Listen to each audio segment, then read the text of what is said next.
नमस्कार, मैं रवीश कुमार। अरावली को बचाने का आंदोलन गलत कैसे हो सकता है, भ्रामक कैसे कहा जा सकता है? क्या किसी नदी या पहाड़ को बचाने का आंदोलन गलत हो सकता है? नदी और पहाड़ की परिभाषा तय करने में सरकार या सुप्रीम कोर्ट गलत हो सकते हैं, क्योंकि नदी और पहाड़ किसी सरकार ने नहीं बनाए, किसी कोर्ट के आदेश से नहीं बने। अगर 100 मीटर से कम को पहाड़ नहीं मानते, अरावली नहीं मानते, तो एक दिन यह भी कह दीजिए हम माउंट एवरेस्ट को टीला भी नहीं मानते। गोदी पत्रकारों से भरे इस आर्यावर्त में इसे भी सही ठहरा दिया जाएगा कि माउंट एवरेस्ट को सबसे ऊंचा शिखर कहना पश्चिमी सोच का परिणाम है। मैकॉले जिम्मेदार है। धार्मिक कथाओं में जिन पर्वतों का वर्णन है, असली पहाड़ तो वही हैं। पहाड़ हमारी आस्था में है, अरावली या हिमालय में नहीं। इन गोदी एंकरों का कोई ठिकाना नहीं, कब पत्रकार बन जाएं, कब कथावाचक और सुनाने लग जाएं कि जम्बू द्वीप आर्यावर्त अर्थात भारत में पहाड़ तो वह होता है जिसे हम समंदर के किनारे रेत से बनाते हैं और जिसकी पूजा करते हैं। लोग मान भी लेंगे, और उनके मान लेने या 10,000 लेकर वोट बेच देने को आप तर्क थोड़े ना मान लेंगे। दिल्ली के लोग मान लेंगे तो क्या सारी दुनिया दिल्ली भीगी बिल्ली हो गई है? कभी आपने अपने जीवन में सुना है कि किसी सरकार ने नदी बना दी? अपनी आंखों के सामने आपने नदी बनते देखी है? एक पहाड़ बनाया है इंसान और सरकार ने दिल्ली की सीमा पर गाजीपुर में। कचरे के इस पहाड़ को अगर कोई कमेटी अरावली का पार्ट घोषित कर दे तो दिल्ली वाले खुशी के मारे थाली बजाने लग सकते हैं।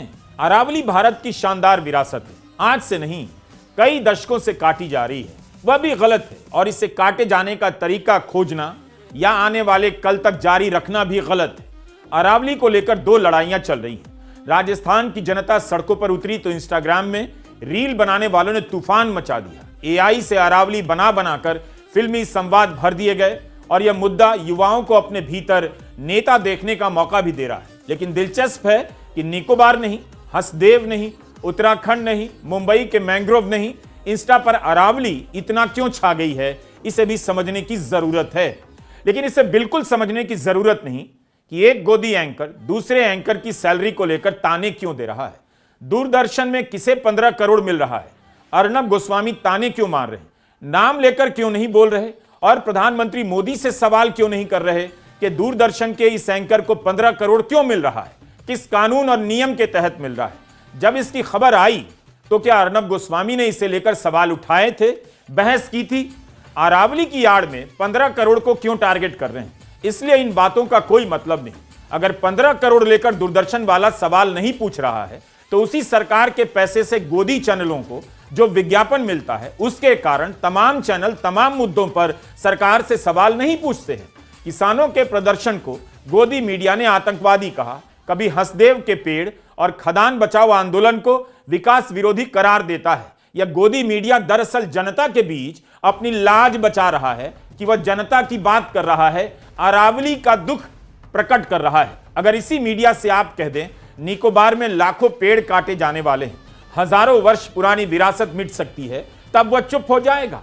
सोनिया गांधी ने हिंदी और अंग्रेजी में निकोबार को लेकर लेख लिखा।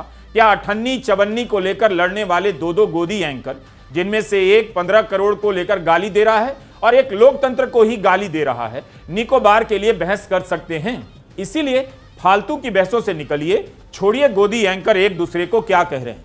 जिनसे यमुना की चिंता नहीं हो सकी, ना हवा की, वो अरावली की चिंता नहीं कर सकते। दिल्ली में यमुना का हाल आपने देखा, छठ के समय कैसे तालाब बनाकर पानी साफ होने का दावा किया गया और गोदी चैनल के एंकर गए थे घाट पर माहौल बनाने, मगर सौरभ भारद्वाज जो आम आदमी पार्टी के पूर्व विधायक हैं, उनको वीडियो बनाना पड़ा कि तालाब में पानी कहीं और से लाया जा रहा है, यमुना का साफ पानी नहीं है।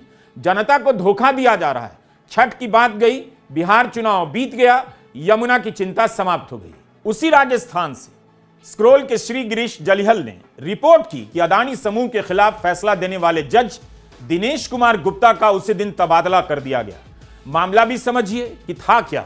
जयपुर कमर्शियल कोर्ट के जज दिनेश कुमार गुप्ता ने फैसला दिया कि अदानी की कंपनी ने सिर्फ ट्रांसपोर्टेशन के नाम पर राजस्थान सरकार से 1400 करोड़ की कीमत वसूल ली, जो गलत वसूली गई। 2007 में राजस्थान राज्य विद्युत उत्पादन निगम लिमिटेड को छत्तीसगढ़ के हसदेव के जंगलों में कोयले के खनन के लिए एक ब्लॉक आवंटित किया गया। इस निगम ने अदानी ग्रुप के साथ साझेदारी की। इसके तहत अदानी समूह को खदान से लेकर मेन रेलवे लाइन तक की एक कनेक्टिंग लाइन बनानी थी, जो कई साल तक नहीं बनाई गई, जबकि खनन 2013 में ही शुरू हो गया। अब कोयला लाने के लिए दोनों पार्टनर एक निजी कंपनी को ठेका देते हैं।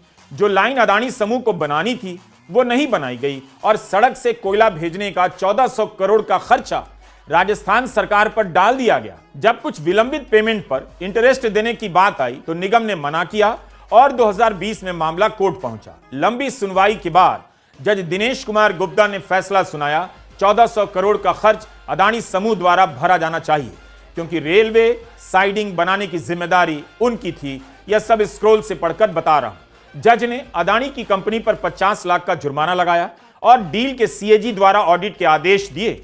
जिस दिन जज ने यह फैसला सुनाया उसी दिन हाईकोर्ट ने उनका तबादला कर दिया और 2 हफ्ते बाद हाईकोर्ट ने जज दिनेश कुमार गुप्ता के इस फैसले पर रोक लगा दी। इस पर कोई बहस नहीं कि अदानी के खिलाफ फैसला देने से क्या एक जज का तबादला कर दिया जाएगा। किसी से सवाल नहीं पूछा जा रहा और गोदी मीडिया अरावली की रक्षा में उतरकर पत्रकारिता करने की ढोंग कर रहा है। दिल्ली के बीचों बीच से गुजरती है अरावली की श्रृंखलाएं, तब भी दिल्ली वाले दावा नहीं कर सकते कि वे अरावली के बारे में बहुत कुछ जानते हैं। अरावली को प्लॉट काटने और काट कर टाइल्स बनाने का पहाड़ बना लिया, जिसके कटते रहने को देखा सबने, मगर रोका किसी ने नहीं।